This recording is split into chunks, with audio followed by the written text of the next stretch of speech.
freedom, people had to fight. In order to have freedom, people had to sacrifice their lives. How many of us today need freedom?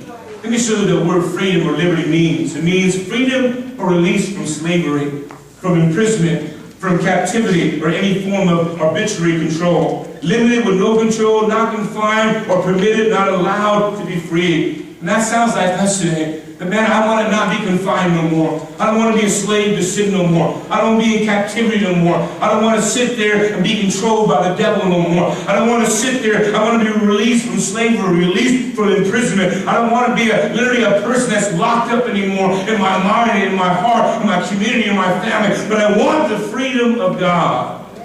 I think it sounds like that we need freedom.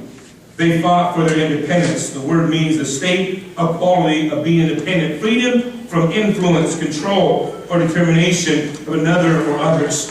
And that's what they wanted. They said, listen, we don't want to be influenced by Great Britain no more. We don't want to be literally controlled by Great Britain no more. We want to worship our God. We want to live our lives. We want to do what we're called to do.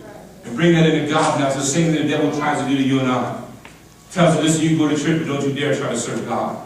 You go to church, but don't you dare think you're going to be free. We're influenced by the world. We're influenced by the devil. We're influenced by all kinds of madness that are around us in our lives. Remember the great words that Henry Patrick said? And he said these words, Patrick Henry, he says, give me liberty or give me death.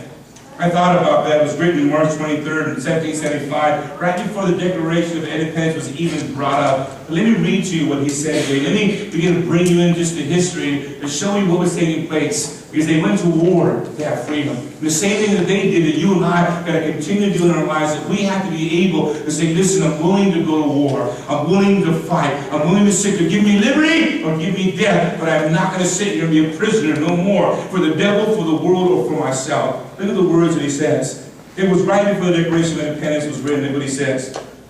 No man thinks more highly than I do of the patriotism as well as abilities of the very worthy gentlemen who have just addressed the House. But different men often see the same subject in different lights, and therefore I hope it will not be thought disrespectful to those gentlemen. If entertaining as I do opinions of character very opposite to theirs, I shall speak forth my sentiments freely and without reserve. This is no time for ceremony. The questioning before the House is one awful moment in this country. For my own part, I consider it as nothing less than a question of freedom or slavery. As a proportion to the magnitude of the subject ought to be freedom of the debate. It is only this way that we can hope to arrive at truth and fulfill the great responsibility we owe to God and to our country. Should I keep back my opinions at such a time as this, through fear or giving of offense, I should consider myself guilty of treason towards my country and of an act of disloyalty towards my majesty of heaven, which I revere above all earthly kings.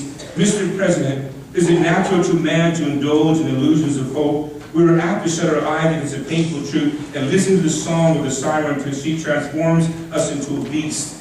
In this part of the wise men engaged in great and arduous struggle for liberty, are we disposed of the number of those who have having eyes see not, having ears hear not, and things which so nearly concern their temporal salvation? For my part, whatever anguish of spirit it may cause, I am willing to know the whole truth, to know the worst, and to provide for it. I have but one lamp, but my feet are guided by, and that is the lamp of experience. I know no way of judging the future but by the past, and the British ministry for the last 10 years to justify those hopes which the gentlemen have been pleased to solace themselves in the House.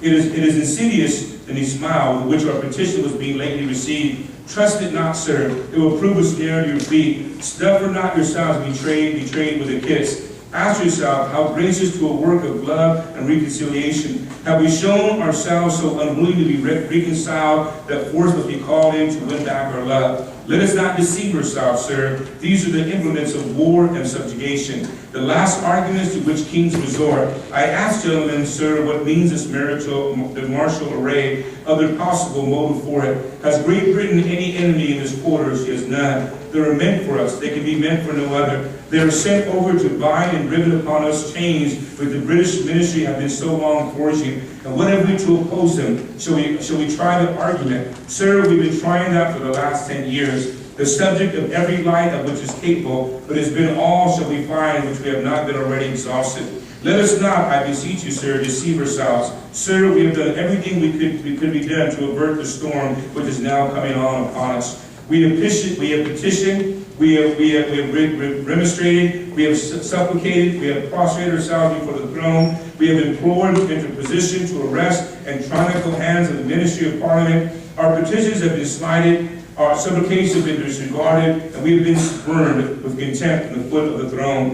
In vain, after these things, when we indulge upon hope of peace and reconciliation, there is no longer any room for hope if we wish to be free. If we mean to preserve and violate those inestimable privileges for which we've been so long contending, if we meant not basically to abandon the noble struggle which we have been so long engaged, and which we pledge ourselves never to abandon to the glorious object of our conscience shall be attained, we must fight. I repeat it, sir, we must fight. An appeal to arms and to the God of hosts is all that is left us.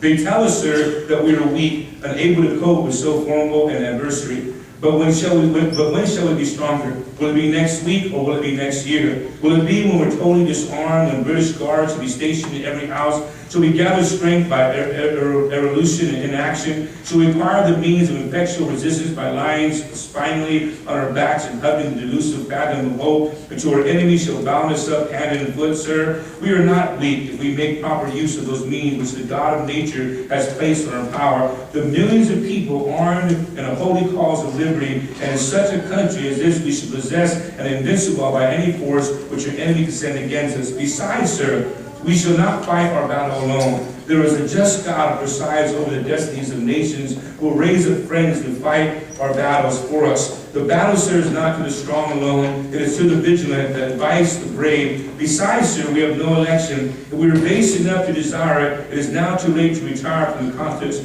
There is no retreat but submission and slavery. Our chains are forged. The clanking may be heard in the plains of Boston. The war is inevitable, and let it come. I repeat, sir, let it come. It is in vain, sir, to insinuate the matter. Gentlemen may cry peace, peace, but there is no peace at all. The war is actually begun. The next gale that sweeps from the north will bring to our ears the clash of resounding arms. Our brethren are already in the fields. Why stand here idle? What is it? What is the gentleman wish?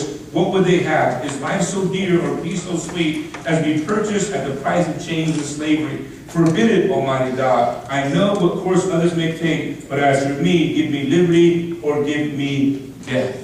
You know, I say all that, so you say, man, that's a long statement today. But you know, this guy began to say this, and one thing Patrick Henry said is he literally looked at the president, talked to everybody. Listen, we're not going to sit here and just allow the enemy to take control of our lives. I don't know what you're thinking, he said, but on our shores right now, there are ships all down our shores getting ready to take our families, to take our wives, and to take our nation. Because I don't know what you're thinking, but I do know one thing, is that I want liberty or give me death. But you and I must fight, and we must fight now. And I thought about that today because they went to war.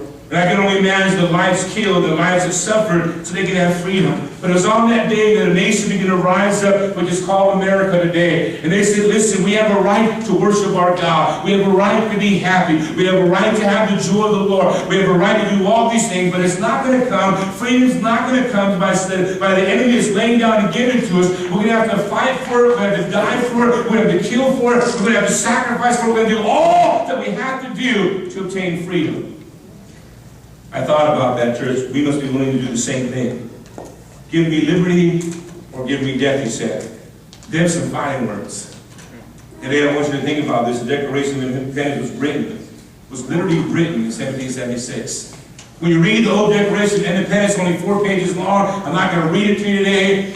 But when you look at it today, they're saying, listen, we're not going to stand for this at all. We have a right to be free. We have a right to be a country. We have a right to make our laws. We have a right to stand up for the glory and for the honor of God. We have a right to do all that God's called us to do. And it was that day they went to war. Listen to me, to have freedom to cause is a price. And you have to be willing to lay down your life. To have freedom and liberty, there has to be a change of mind. Thank you. There has to be a change of mind. To have liberty and to have freedom, there literally has to come to a point in our lives that we say, listen, I'm not going to take this anymore. It has to come to a point in our lives that you say, I'm tired of being tired. It has to come to a point in our lives that we realize and understand there's an enemy out there. He is not going to give up at all. And it's time to fight. It's time to give us it all. I'm not going to be pushed around anymore.